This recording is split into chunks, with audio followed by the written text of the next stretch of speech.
Welcome to part 2 of the conversation at the Penthouse Salon by Bethany Simone, where I not only get expert insight on how to best care for my natural hair, a good trim in this fire hairstyle, but I also get to have meaningful dialogue around some of the struggles Black women face every day when it comes to their natural hair. Take a listen. I'm to embracing our natural hair, wearing our hair in its curly state. Do you think it's that deep? My mom did not allow me to get a relaxer, so I've never been relaxed my whole life. Okay. And I don't offer relaxers. Is it like a determining factor of whether we appreciate and embrace who we are? Relaxers need to be thrown in the trash. You said you don't offer relaxers. Why was that a decision that you made? Well, with love hair, the conversation starts now. So since we're gonna get into the blow drying process, oftentimes people struggle with this idea of heat in their natural hair. Yeah. Yeah, and so as a curl specialist, how do you think we should look at the relationship between heat and our hair in a healthy way?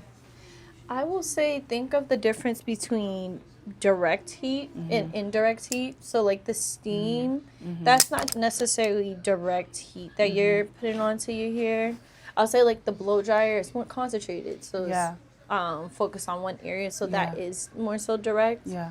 And it's all about how many times you do it, or even if somebody is using heat protection as well. So heat protectant, is that like a should have or a must have? You must have. And there's also different heat protectants. So there's some that it might be like both, but I like the Color Wow. It has anti-humidity properties, but it also is detangling. And it reminds me of like the leave-in conditioner, but I will say too, the Kendra, it also quote unquote helps the speed up of the drying process.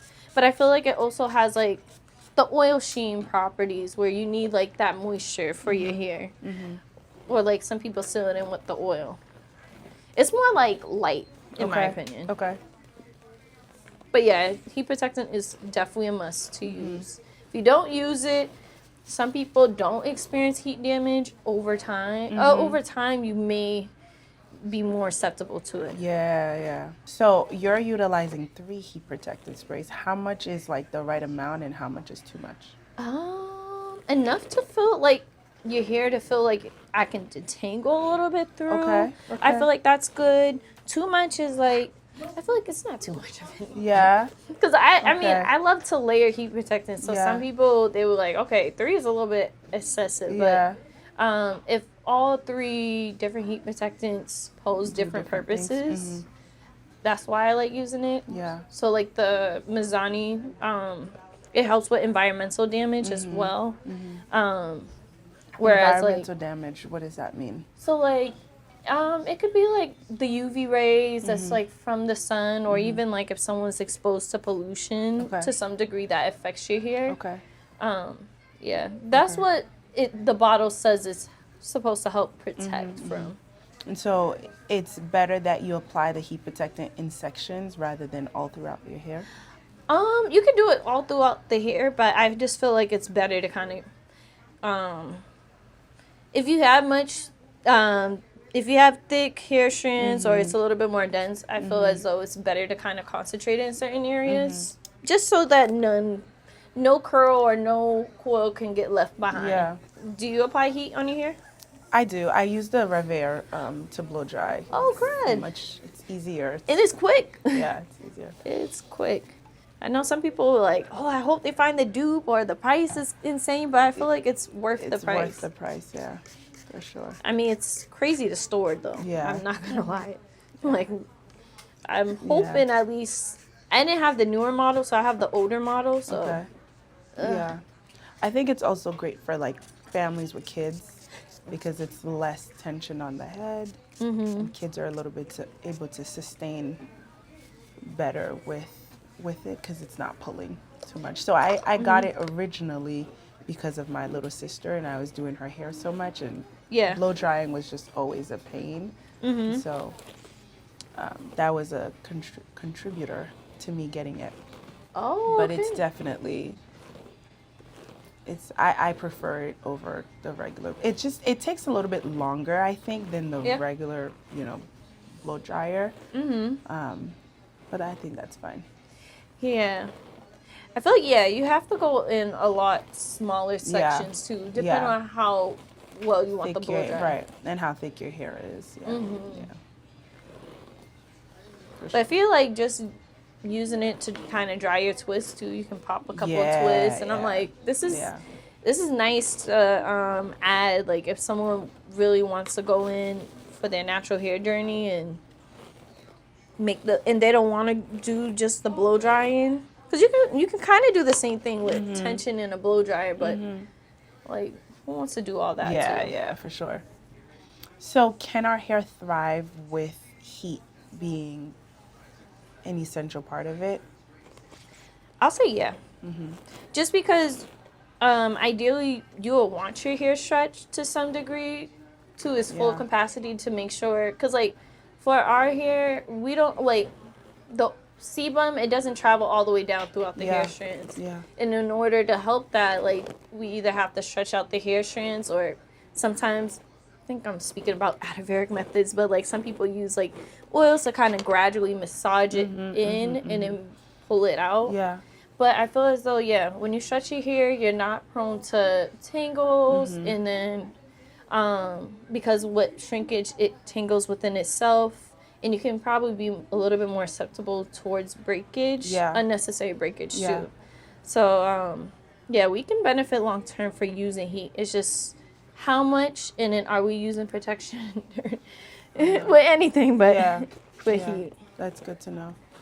Because I think a lot of times people get really nervous. They're like, no heat. If I'm growing out my hair, then we're doing no heat at all. But I haven't found heat to be an issue for me. But like you said, if you're not doing it excessively, what would you consider to be excessive in terms of like? It's like if you're using that every day or every other day, and kind of like in between when you are moisturizing, like the 3 to 5 days, like that's a little too excessive. At this point, you gotta, to some degree, we have to embrace our shrinkage, because that's just how our hair goes. Yeah, definitely good to know.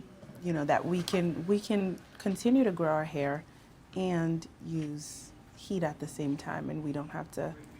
It won't necessarily compromise the integrity of our hair. How can you start telling? What are some signs that like heat is actually impacting the integrity of your hair? You could tell definitely within your curl pattern. If your curl pattern is looking like it's a little bit more elongated in some areas than usual, that's like, to me, that's a clear indication that somebody is experiencing heat damage. And sometimes it might not even be heat damage, because mechanical damage can mimic that as well. So like from someone that sleeks their hair back a lot, the front part of their hair might be a lot looser than the back.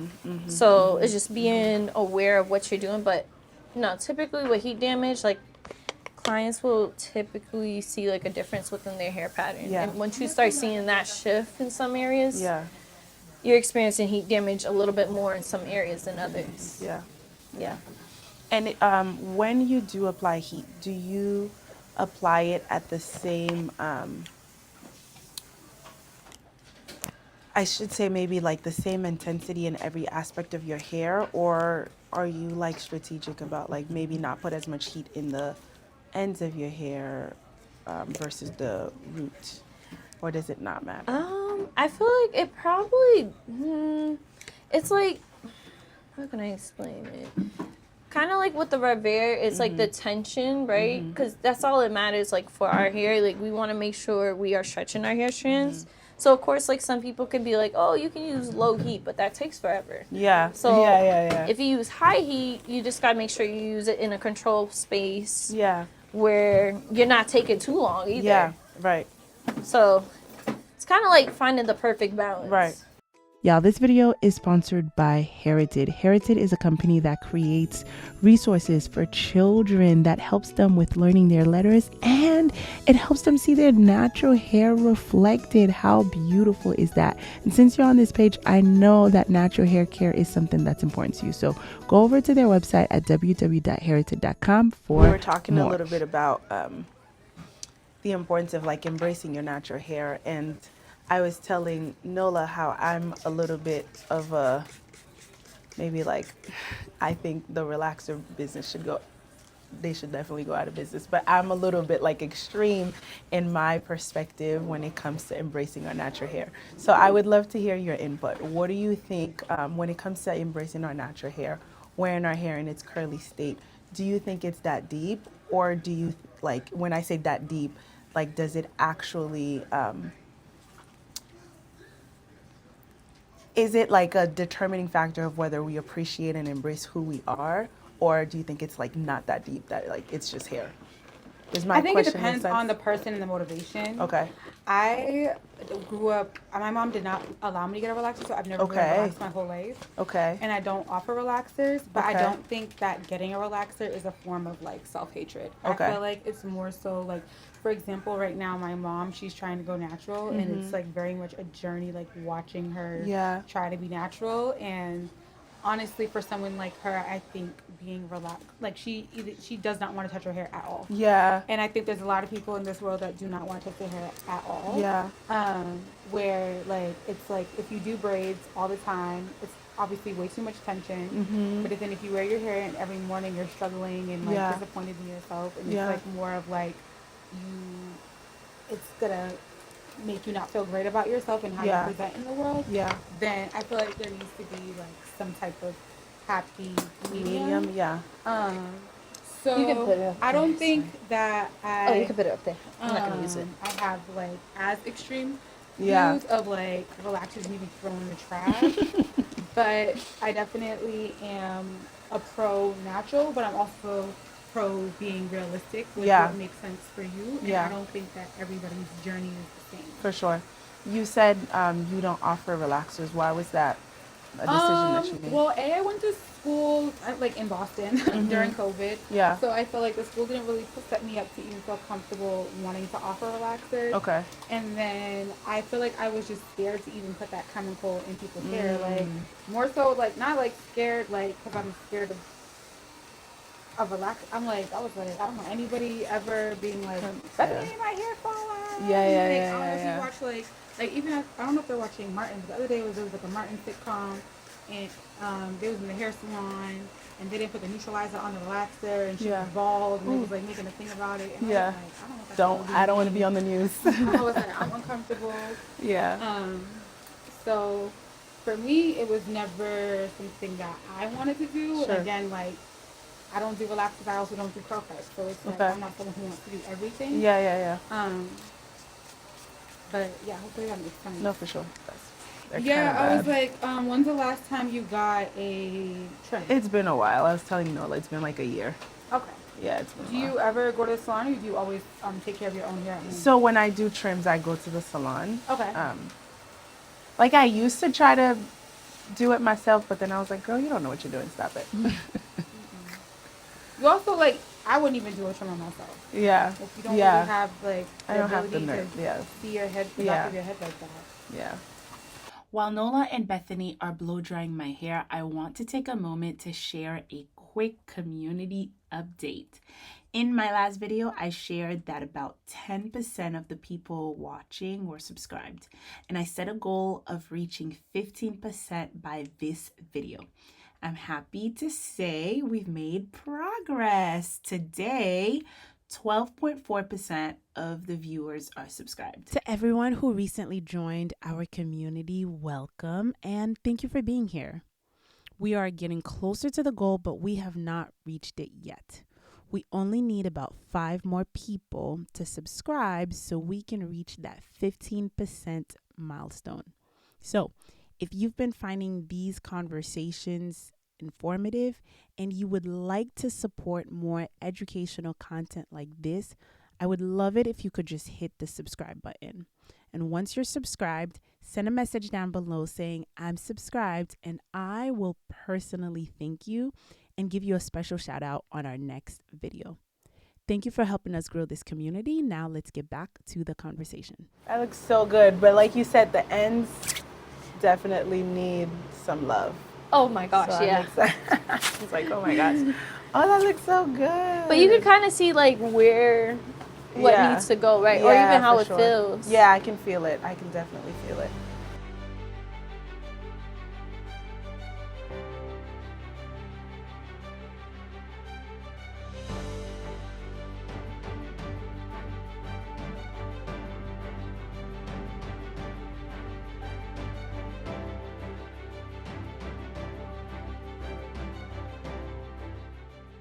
And today I'm gonna be using the DOUX. Have you ever used the DOUX? I have. Okay, They have which a one? good hold. Yeah, I like the Yeah. crazy sexy curl moves. Yeah. Which one did I use? Was it the Mousse Def? The Mousse classic? Def. Yeah. The Yeah. Mousse Def. Yeah, that gave me a strong hold.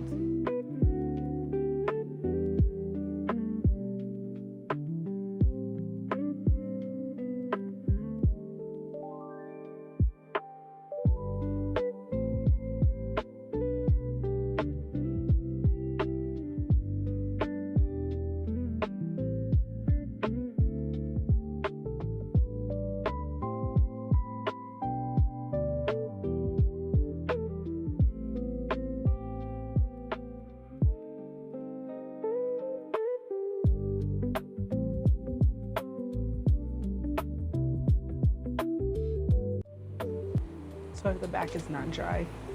We just rock it as we just rock it. Yeah, We just rock but I it. think it should be. Because it feels the same as the front. Yeah. But I always take the precaution because I did a little bit bigger sections in the back. And that's probably what took it the long time to dry because it was like the hair within.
This is so beautiful. Yeah, if anybody asks me if I could do a lay down flexi rod set, probably not. Yeah, I've not done one yet. So dope. Yeah.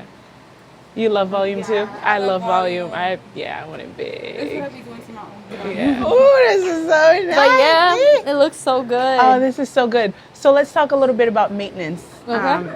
and upkeep. Like, what are some best techniques for upkeeping this hairstyle and maintaining it for the week or two?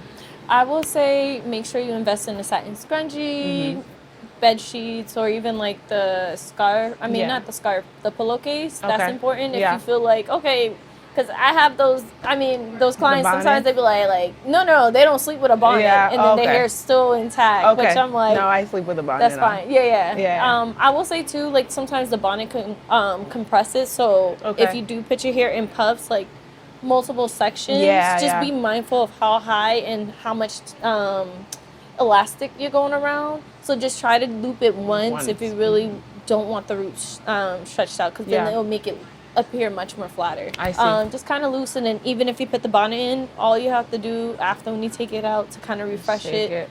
literally shake it out. Some curls might fuse together, but you can separate it. Yeah. I literally put oil around my palms, so you can kind of use Yeah. that method and separate it. And Yeah. sometimes, like, you should get like a light cast in your hair. Like, it's not too heavy. So I feel as though this will stretch out for like a week and a half or two. Okay, so that's Yeah. how long I should aim to keep it in for, a week and a half. Yeah. Do you work out? Nah. Nah. Okay. I was gonna say for my I work my active- brain. Well, I mean, if you're more active and the active Yeah. girlies, like, I suggest, like, either if you put your hair in puffs, numerous puffs, Yeah. allow your scalp to dry 100%, and then take out the puffs and kind of refresh it. Because once you take it out while it's wet, it's going to be, like, looking a little puffy, Yeah. and it's not going to last long. But that's, like, another tip for those who work out, or if yeah. you sweat on your scalp. Yeah. Let me show the camera. What am I doing? Oh, okay. They're so luscious. No, that's it. Thank you. Yes, yes, yes. I now I can't stop touching it. Yeah, you're gonna have to try I'm about to try not to. Yeah. That can make a break your hairstyle. Yeah.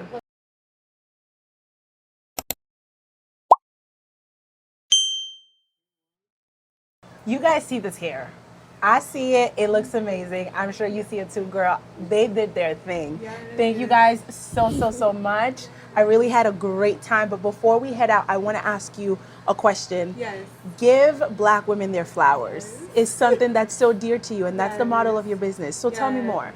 In your line of work, as you've been working with women, how have you seen them flourish and grow to embrace who they are as you've helped them care for their hair? Yes. I feel like I'm able to do that on 2 levels, both with my clients and then also with my team. Yeah. So with my clients, I feel like growing up, it was hard to find spaces where you feel both celebrated and at home. I feel like Black women deserve luxury. I feel like Black women deserve care.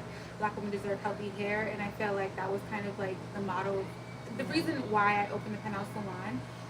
So I try to like embody that every day with the services I offer. And the team that offers those services. And then as far as my team, I feel like I'm pouring into them on a daily basis, even with me having to have you with this opportunity. Absolutely. I'm always trying to put Black women out there. I'm trying to put them on.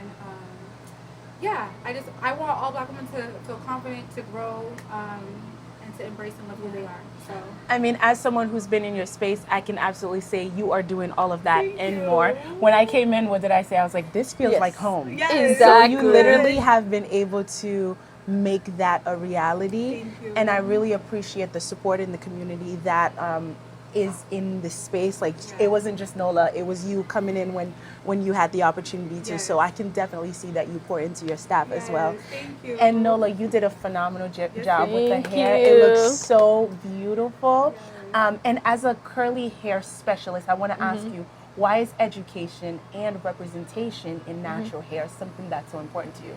Honestly, during the natural hair movement, I feel like back in 2023, or not 2023, but 2013, where it emerged, it wasn't much Black hair care. And I feel like now we got a overabundance, and now we have to consolidate and figure out what products work for or what products actually work for my hair type. That's what I've been seeing online, or even just like from personal experience. And I feel as though just natural hair education needs to be brought more into cosmetology, just because it's insane that I'm learning actually more from in this salon than I learned in Cosmo school. And that's something that we need, like a regulation that's brought in. I realize there is slow progression in terms of change. I believe we discussed about that. But it still needs to change all around.